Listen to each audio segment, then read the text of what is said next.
You're listening to the 412 podcast from FBC Mustang in Mustang, Oklahoma, where we take you behind the scenes as we equip the saints for the work of the ministry. I'm Jeremy Davis, your host. Let's get started.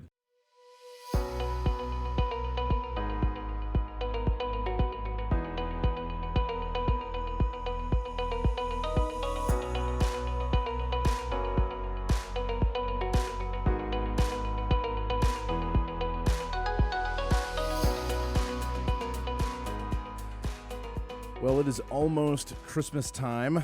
Here we are, late November, and we're going to talk all about Christmas in the home, and Christmas in the home of our senior pastor, Michael Staton, and his wife, Marcy. So welcome, both of you, to the show. Good to be with you. Thank you so much. We're so glad you're here. Michael, you've been on several times. Marcy, this is your first time on the show.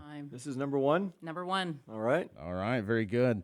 Okay, so today we're talking all about Christmas, and I think we all know Christmas is a big deal at your house. It is. Has it always been a big deal? I think so. Yeah. Always. Always. Yeah. Yep, always. Okay. Yeah. We bought our first Christmas decorations the December before we were married in May. That's correct. So yeah, the day after Christmas, we were engaged. We were getting married in May. And we bought our tree. We went out the day after Christmas and bought our tree for a house we didn't have. Actually, the very first thing we bought, we were at Mardell, and the very first thing we bought, we were engaged for Christmas, the day after Christmas, before we were married, was a box of Christmas cards, like just Merry Christmas cards. Yeah. And looking back, they probably weren't that expensive, but at the time, the cost of those cards compared to my salary ratio, it was like we bought two vehicles. Yeah. It was definitely a splurge to get that Christmas tree, but we knew we wouldn't be able to afford a full price one. Yeah. We had no money when we got married. I'm pretty sure you could see right through it. Money. But yeah. But we had a tree. There you go.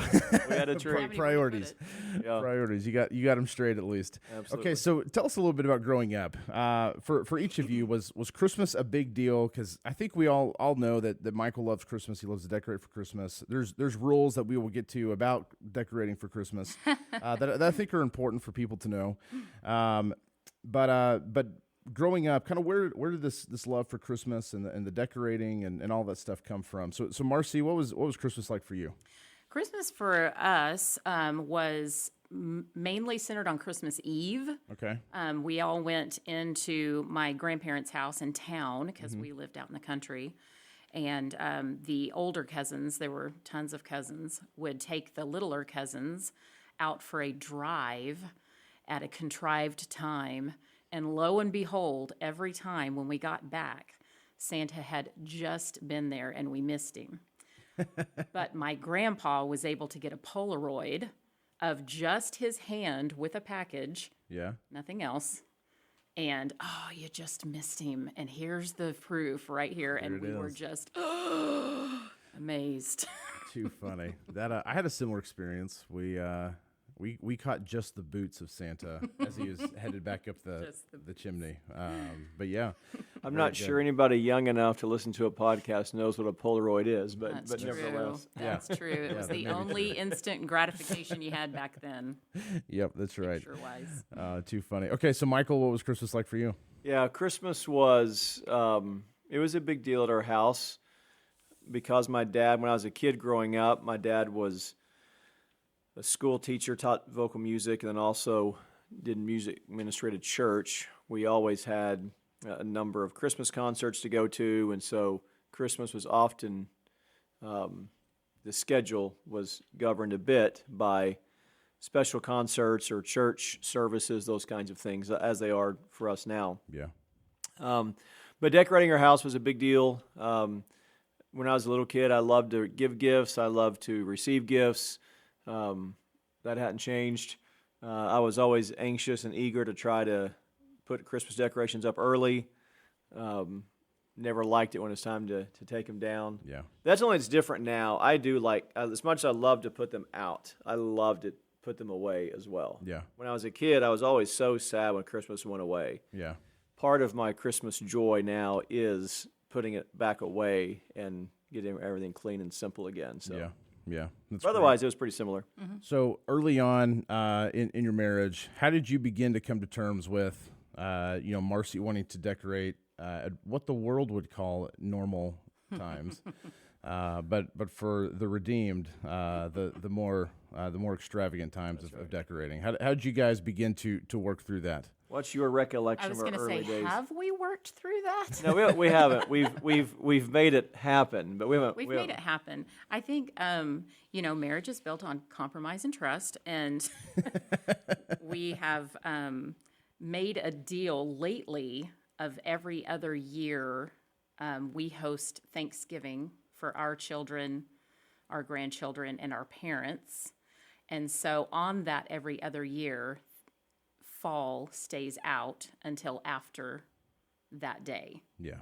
But on the off year, which would be this year, and we made this arrangement, and you can trust me. We had our staff over, as you well know, for Thanksgiving lunch. Right. Fall was out. Right. By about 3:00 that afternoon, fall was completely gone, and boxes of Christmas were out. Yep. That's true. So I kept my word. This is all a ruse for her to have evidence when next year rolls around. You heard it here. That's all this digital is. evidence. That's all that this I is. kept my word. There you go. So that was our compromise, and we trust each other to keep the bargain. Yeah, well, whatever. I don't remember for sure like how it played out, but I do remember newly married, her just assuming we would put it up late, and me just assuming we would put it up early. As with most things when you get married, if you haven't lived through it, you just kind of assume you'll do what you're more used to. Right. So I do remember being surprised she wanted to wait, but then I also remember at our house, we took it down right when Christmas was over, and she just kind of naturally assumed we'd leave it up through New Year's, which seemed kind of odd and late to me. We like to keep it celebratory till after New Year. Yeah, so I like to put it up early. She wants to wait. I'd rather take it down early. She likes to wait. So there's, all those things. Compromise and trust. Yeah, something like that. But so I don't remember us like an early Christmas, like an example of us talking through it. I do remember thinking, wow, she's wanting to wait kind of late, or she's wanting to leave it up kind of long. Yeah. Yeah. But Well, I've heard you say that this is like your one kind of annual standing, if you even want to call it an argument, but it's a silent argument. Argument. We never argue about it out loud. Battle of wills. It's a passive aggressive.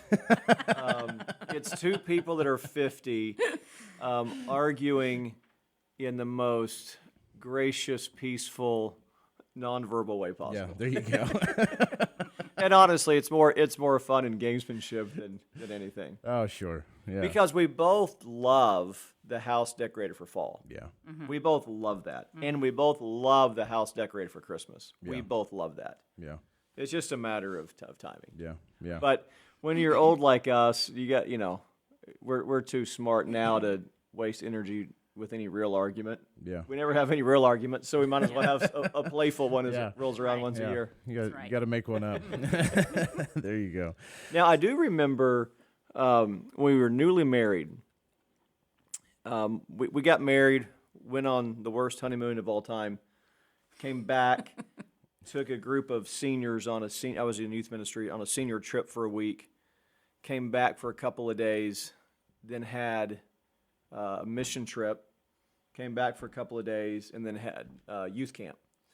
So we had been married about a month before we had more than 2 or 3 nights at home. And so I remember that first time we were married, we were home, all of our trips were out of the way, and we were kind of just literally starting to figure out what our life and routine is like. And I remember it was about, 10 o'clock maybe, 10:30. And I was in the living room, and Marcy's yelling from the bedroom like, hey, are you coming back here? You turning everything off? We ready to go to bed? Ready to go to sleep? And I was like, oh, it's 10:30. Like, I've got 4 hours of my day left. Because growing up, even as a teenager and then in college, I never, ever, ever went to bed before 1 or 1:30, ever. And so it was kind of shocking to hear her assume, well, the day is over. It's 10 or 10:30. Yeah. Like, I'm just I'm just getting started. So I do remember that, like that exact moment in time, and just the reality of, we're married now, schedules have to Yeah. adapt and adjust a bit. Yeah. So when Christmas rolled around, it's kind of the same thing. Yeah. Yeah. Yeah. That's too funny. Well, you obviously made it, and you're obviously doing very well. We're working. We're Yeah. working. Despite the great turmoil of Christmas decorating. This is between our you. 28th Christmas together, husband and wife. Well, it's husband and wife, yeah. Yeah. Wow, So that's great. 32nd as just being together. yeah. That's very cool. Yeah. So, what was Christmas like when your boys were young? You've got two sons, Cale and Benjamin, who are both married and fathers now. But when they were growing up, what did Christmas look like in your home for them? Yeah, well, I'll go first on this one and just tell you that, and I may have even mentioned this about something we talked about a few months ago just randomly, but Yeah. one of the many things Marcy does that was so amazing and still is with this. Marcy makes our home such a joyful place for people to be, whether Yeah. it's our family or our hope is that others who come into our home and feel the same way. Yeah. She makes people feel so welcome. She does so many things to make things special, with cooking meals, having dessert ready, decorating seasonally, just making our home a hospitable place. So part of why this is true. Part of why I've always enjoyed having Christmas decorated a bit early is because of how great Marcy does at making our home just a special, magical place at Christmas. Yeah. And it's not that way year round. When our kids were little, our boys always had their friend group at our house, and a lot of it's because Marcy was always making it easy for them to have people over, and always cooking things for them and making desserts for them. And but my memory of our boys being young at home at Christmas is house decorated, playing with the boys. Marcy's always baking something, making something, just making it a fun place. Their friends are over, always making sure their friends enjoyed being there and just making it hospitable. And my memories of Christmas with the boys little is Marcy doing every little thing you can imagine to make our home the place you'd want to be. And one of the, bedrocks of marriage is compromise, like we talked about, and planning. What are we going to do? How do we see ourselves handling our finances? How do we see ourselves raising our children? And those are things that you want to have established and agreed upon. And one thing very early on before we had kids, what did we have, 2 Christmases before we had a child? Yeah, 2. Is that we knew we were going to be in our home on Christmas morning. 3? Okay. 96, 97, 98. 96, 97, 98. We knew that was a big priority for us, and we decided that before, we even had children. So Christmas morning was always going to be at home, waking up, and starting the day together around the tree. And so Christmas at our house with our kids was them waking up. And, God is good. Some kids get up at 6 a.m. just naturally. Our kids never did. We had to wake our kids up on Christmas, and rare. But our kids were sleepers, praise the Lord, that's rare. because we're sleepers. And so we would get them up, and, Michael's pacing the living room, waiting for them to get up. Yeah, I also Make remember, a lot though, of noise. Marcy's a big coffee drinker. I'm not. She drinks coffee every day year round. And so that we're waiting for the kids to get up, and then they would wake up. And then Marcy would be like, "Oh, hang on, y'all wait. I've got to go get my coffee." And I'm like, we've had an hour. How have you not? We've already been waiting for the kids. Why are we now waiting for the mom? Right. We've had time to drink the coffee and be ready. Right. So I'm just a bundle of nerves because I've been waiting for the kids to get up, waiting for Marcy to have her coffee. Yeah. And But And then as the kids got older, one of our traditions was always that they got to open one present on Christmas Eve, but that present was always pajamas. Yeah. And then they could wear their pajamas to bed and, Yeah. something like that. So yeah, because we do, we've done a Christmas Eve service here at the church for the whole time that we've been here. So, in fact, this was as recent as maybe 3 years ago, maybe 4 years ago. It was Christmas Eve, and I was saying to Marcy that I felt sorry for people that had to work on Christmas Eve. You know, they'd rather be home, rather be with their families. Yeah. But they're having to work whatever they're doing, and I say, it makes me sad that people have to work on Christmas Eve. Yeah. And I said that, and about 30 minutes later, I was getting ready to leave to come to the church. Yeah. And Marcy said, Michael, what are you about to do?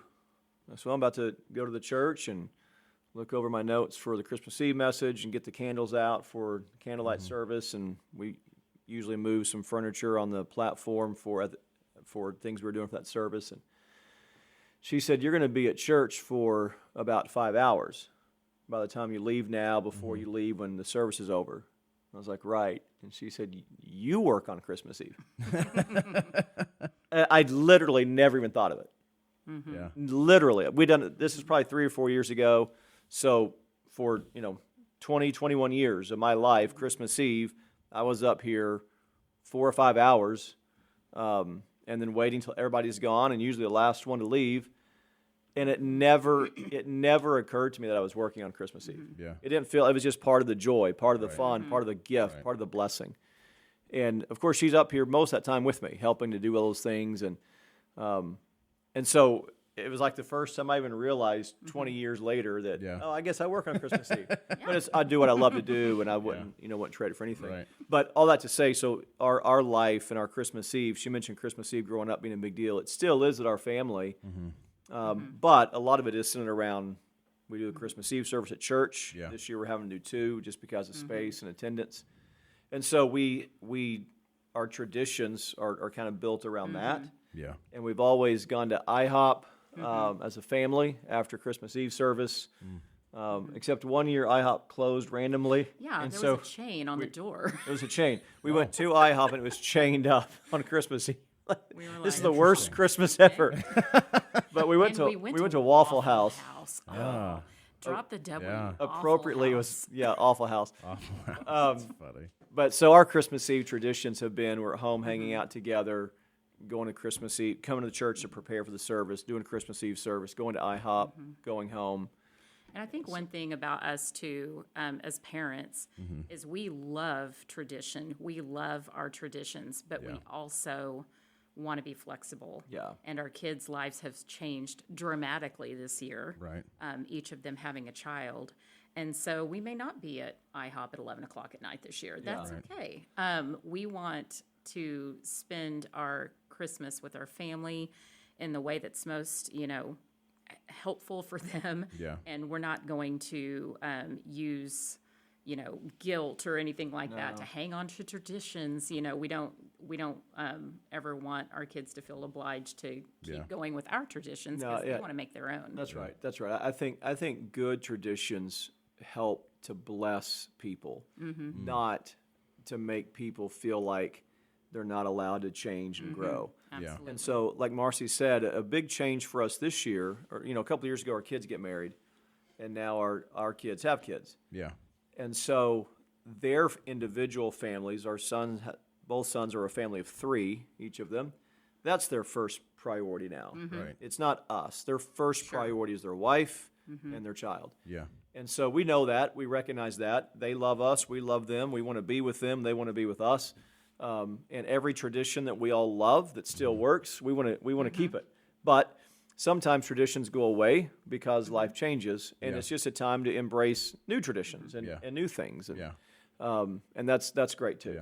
Yeah. So that actually kind of had that question for later on, but we'll go ahead and go there because this is a great segue to it. But one thing, like Chelsea and I, we've talked about is some of the traditions, some of the things that we do as a family now.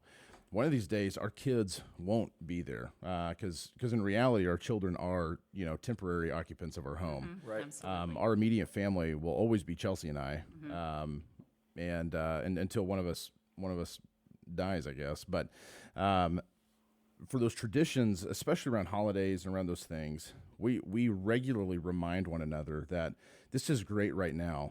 One day, we'll get to do this just us, or maybe we won't do this at all and we'll do something different. So talk a little bit about how Christmas has changed. And one thing that you both do so well is always talking about how much you love the current stage of life that you're in right now. you enjoyed, like Michael talked about, he loved having the boys when they were babies. They were great. He loved it when they were young. He loved getting to do that, play sports with them and have activities with them, all of those things. But he loves the stage of life that he's in right now. Oh, absolutely. And even just since, so I've been on staff for, we're coming up on 3 years here in just a couple months. And just in the time that I've been here, your boys have gone from both single to now they're both fathers. And just that stage, because when I first got here, Michael talked about, them being some of his best friends, and he enjoys hanging out with them, spending time with them, all those things. And now it's exactly what you've just said. Their priority is their wife and their kids, and you loving that stage of life as well. So how does Christmas remain special for just the two of you? And what are some things maybe you continue to do even now as you go into this different phase of life and a phase of life with little babies around, that's kind of, you're always kind of just in waiting and trying to be flexible and all those things. Yeah, well, I think the thing you have to remember for all of us is if you're married, that marriage is your number one earthly priority. That's the relationship you have where you made a covenant with the Lord in front of witnesses till death parts us. And so part of what Marcy and I have always wanted to do in an earthly sense is keep our relationship first, because the goal of good parenting is to teach, train, and release. Yeah. Teach them, train them up, release them. But I'm not releasing Marcy, not until the Lord calls her home. That's right. She's mine forever on earth until the Lord calls one of us home. Yep. So we recognize from the early days that if the Lord gave us children, it's a great blessing, and He gave us two, and it's been just the blessing of our lives. But we were raising our children to leave us. Yeah. We were raising our sons to lead their own families, not to be dependent upon us the rest of their life. Mm-hmm. But we're not raising each other to be independent. Yeah. We're dependent on each other. You're stuck with me. That's right. So I think we've always done the best job we can to keep our relationship first. Yeah. And we love being together. We just love driving on the car together. We love going to eat together. We love being at home together. We talk, we laugh. We just love being together. Yeah. And so for me, when the boys moved out and had their own home, Christmas was different, a little more quiet, a little more subdued at home. It was different, but it was just as joyful because my wife was there, and we can enjoy being in a house that's decorated. We can enjoy watching a Christmas movie together. We can enjoy shopping. We can enjoy wrapping gifts together. We can enjoy planning Christmas schedules together. Yeah. All of that was actually heightened as the kids were gone because it was just us. And so the dynamic was a little different, but it wasn't less joyful. Yeah. I've loved it. And I do think that you have to set your mind to prioritize flexibility and graciousness, because now we have, blended our family in with our daughter-in-laws who also have family, and you can't keep that mindset of, this is the OG, this is the four of us, we're going to do things the way we've always done it, because that can lead to stress for our kids. That could lead to resentment. Oh, we have to do this, or mom's going to be disappointed. And we don't ever want to present that kind of we're the focus of Christmas. We're the focus of holidays. The focus is all of us and what's best for all of us. Yeah. And maybe some years we have to wait our turn because they're out of town or what have you. So we have just gone into that whole stage of our life with married adult children as we are going to be flexible. We're going to be gracious. Yeah. We're going to consider that we are not the only two people on planet Earth.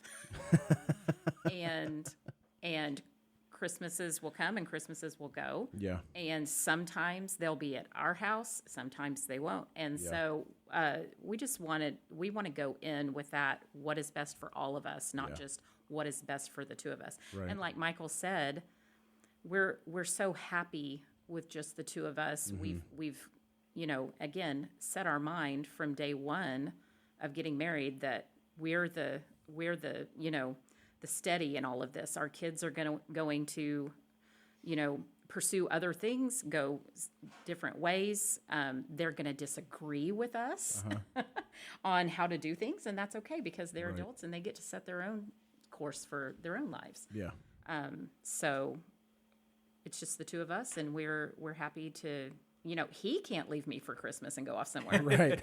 That's not allowed. No, I'd I get am lost. inflexible I'd when get it lost. comes to that. But part of the thing to me is, I think one of the dangers families can make is if you don't make time for your family and don't build relationships during the year, then all of a sudden at Christmas you want people to want to be with you. Yeah. But if you've not loved them and served them and helped them and laughed with them and cared with them during the year, it seems kind of strange to all of a sudden ask be the people to think, priority. hey, why don't you come be with us? Yeah. So what we have tried to do is, while Christmas is a big and a special time, in one sense, for sure, in another sense, it's just another time to get to be with family, which we've enjoyed all year long. Yeah. And when my sons were at home, I didn't want to be their best friend. I wanted to be their dad, Right. and I wanted to be a protector. I wanted to be a guide. I wanted to be a teacher. I wanted to be a disciplinarian. I wanted to be a dad. Right.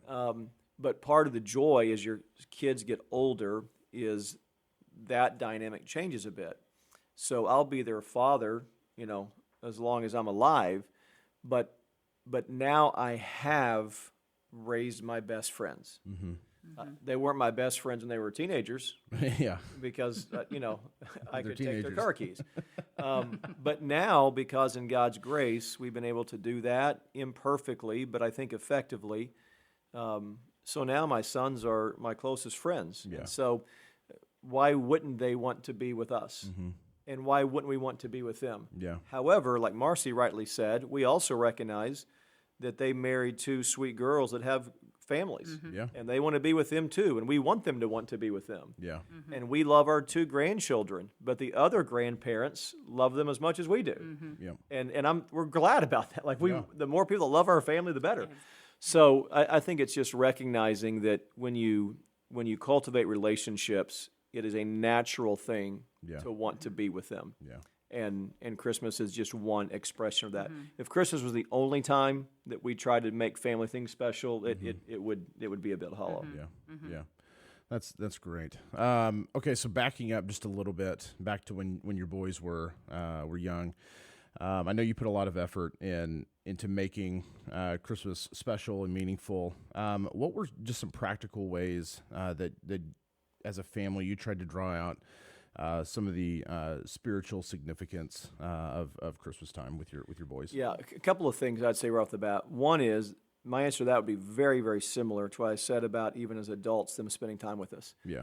If families only talk about the Lord at Christmas time, if they only get the Bible out to read Luke 2, and the only time the family's reading the Word is just right before you open gifts, I think the kids see through that. Yeah.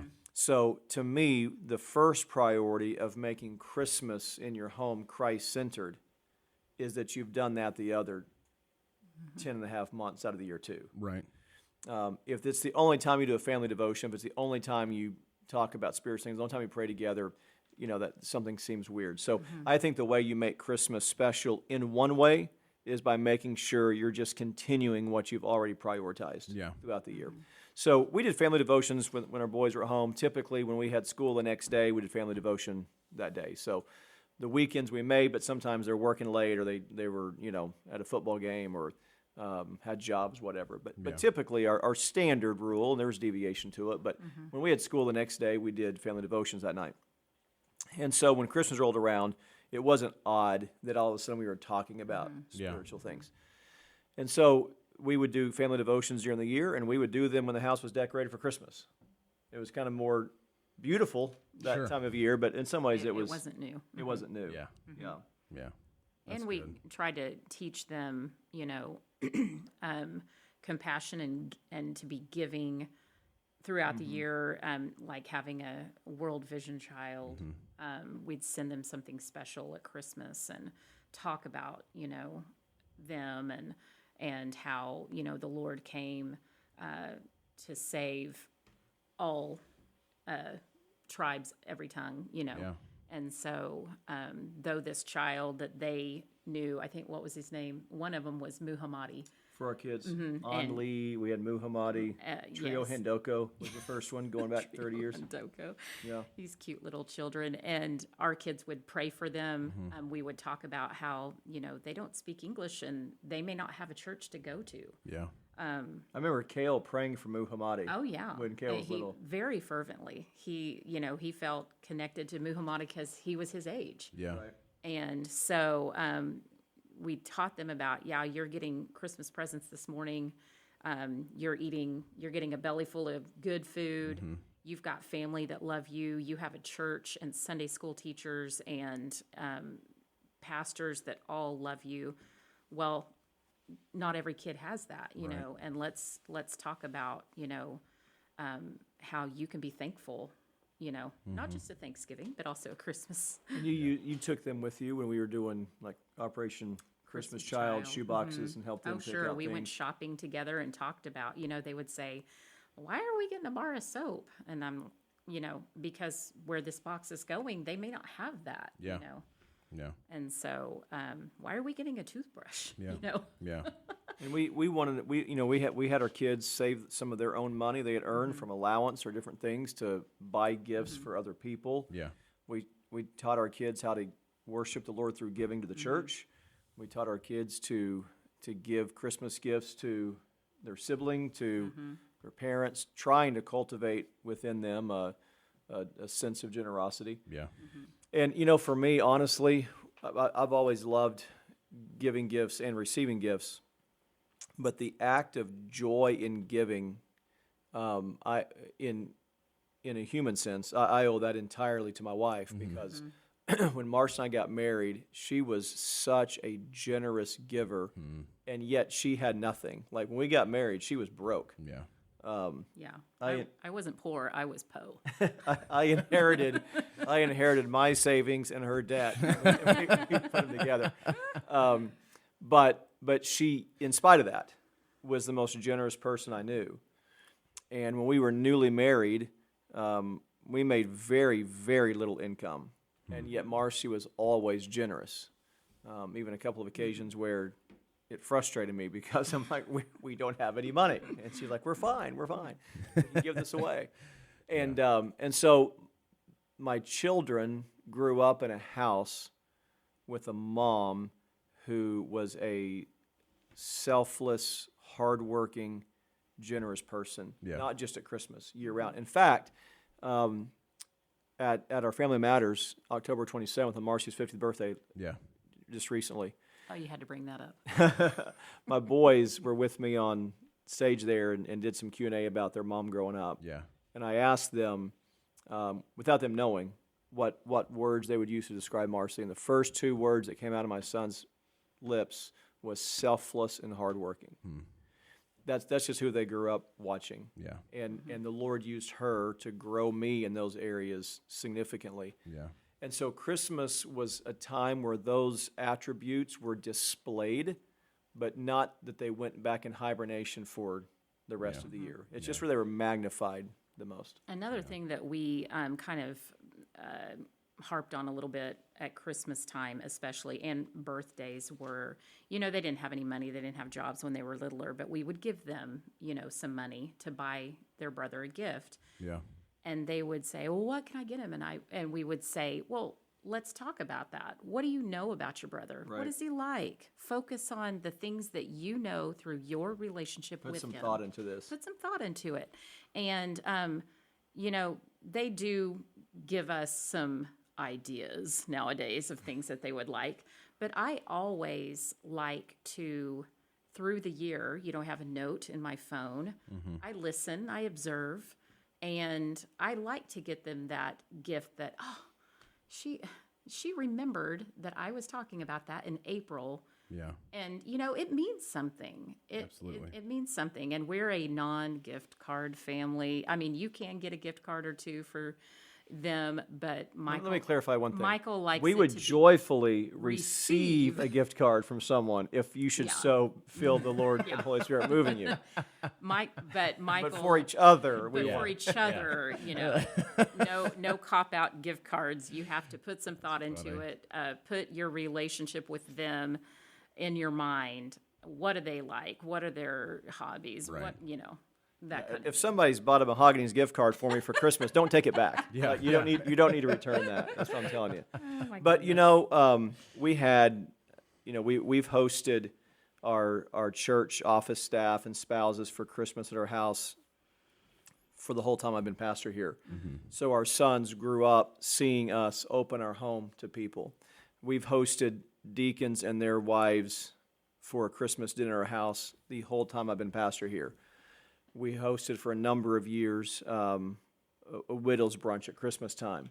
And so our sons grew up seeing their mom decorate the house, prepare meals, invite people over, just saw hospitality lived out. And again, it wasn't that it just came out at December. It was just magnified at December. Right. And so they got to see that growing up. That's great. That's really neat. Okay, well, last question for you. You guys are obviously going to have your first Christmas with your grandchildren, which I know is exciting. It's the best. It's the best, and So as any good grandparents, you guys are always talking about them. In fact, I walked in the office this morning, and as I was walking in, I had a question in my mind for you, and I saw you standing in your office holding Sutton, and I said, I will. I'm not. Yeah, I will be standing in line. So, just something you're looking forward to this year, having grandkids for the first time at Christmas. Oh, wow.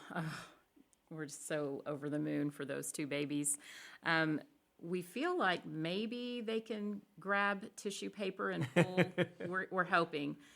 Michael is also a bit of a stickler with gift bags and tissue over actually wrapping a gift. For family gifts. You can't imagine how many rules this man has for Christmas.